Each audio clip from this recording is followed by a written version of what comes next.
Depuis le 16 mars, suivre la scolarité pour les jeunes est devenu problématique et inquiétant pour les parents. Durant ce confinement, l'enseignement à distance prend tout son sens. Le lycée de Nermont a mis en place des outils numériques pour assurer la continuité pédagogique. Et à ce sujet, rejoignons Ophélie Hélière, Nathalie Stiger, Guy Lepuvier et Philomène, une de nos élèves de terminale. Alors pour moi, le confinement et l'enseignement à distance, c'est une réorganisation des cours. L'enseignement à distance, ça représente vraiment un dispositif complet. Eh bien, l'enseignement à distance, pour moi, c'est le futur. Moi, l'enseignement à distance, c'est une découverte liée au confinement.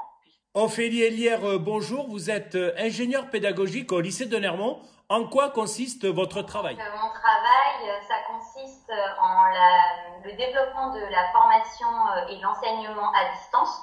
Donc, on fait de la formation continue, mais également du lycée, du CFA et du collège. Et puis, dans un deuxième temps, en fait, je suis là pour accompagner les enseignants dans la modification de leurs pratiques en leur faisant découvrir des outils qui vont vraiment placer en fait l'élève au centre de leur apprentissage. Dans cette période de confinement, comment ces méthodes prennent tout leur sens? L'équipe pédagogique doit assurer la continuité pédagogique et donc mettre en place l'enseignement à distance. Nous avons mis en place un plan d'action et puis défini en fait différents outils. Donc, par exemple, pour les 4e, 3e, nous avons décidé d'utiliser Pronote, qui est un outil qui est déjà donc, utilisé, connu par les parents, par les enseignants et les élèves.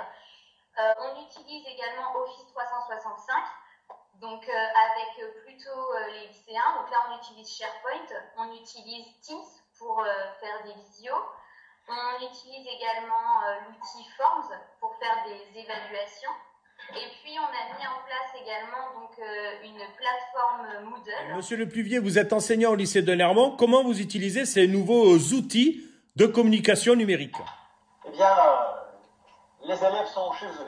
Les élèves sont chez eux et donc les outils qui sont utilisés, l'outil principal, c'est le mail. Mais parfois, le mail n'est pas suffisant. J'utilise le Team, cette visioconférence, que j'ai déjà utilisé et ça fonctionne très bien. Madame Stiger, vous utilisez déjà des outils numériques en classe. Vous êtes parfois en visioconférence avec vos élèves.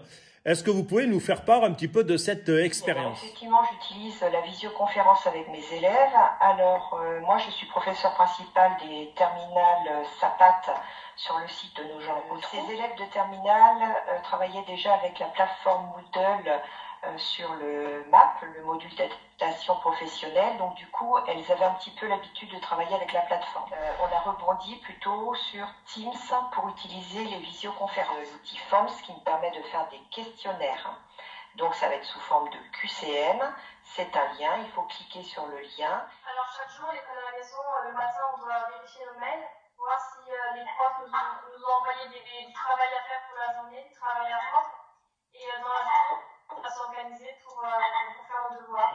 Quel message aimeriez-vous faire passer aux élèves et aux enseignants sur l'utilisation de ces nouveaux outils? Alors, l'utilisation de ces nouveaux outils n'est pas forcément évidente de prime abord, que ce soit pour les enseignants ou pour les élèves.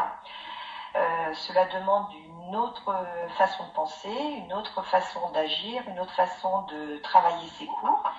D'un autre côté, on est obligé de s'y mettre, donc forcément ça développe notre autonomie. Parfois, on n'est pas de la génération électronique, il faut faire beaucoup d'efforts. On va y arriver. J'aimerais vraiment passer le message à l'ensemble de l'équipe pédagogique, mais également aux élèves, de voir cette période comme une réelle opportunité de faire les choses différemment pour le bien de l'élève, en utilisant des outils adaptés. Et je voudrais également dire aux élèves et aux parents qui ne sont pas équipés qu'on essaie de faire au maximum avec les envois papier, avec des coups de téléphone. On pense aussi à eux. Est-ce que le confinement va changer votre pédagogie dans les semaines et dans les années qui viennent en utilisant ces nouveaux outils? En conséquence, je vais continuer à utiliser la plateforme, continuer à utiliser des outils à distance, des exercices à distance. surtout pour permettre aux élèves de continuer à évoluer selon leur rythme. Eh bien, ce confinement a permis, entre guillemets, de passer, faire un pas vers l'avant. Et puis les élèves et les professeurs, en fait, nous tous, on a fait un pas gigantesque.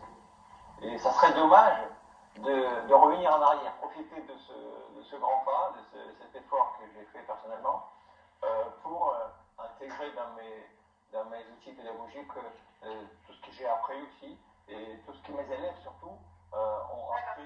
Alors, depuis que je suis confinée, j'ai gagné en organisation, en autonomie.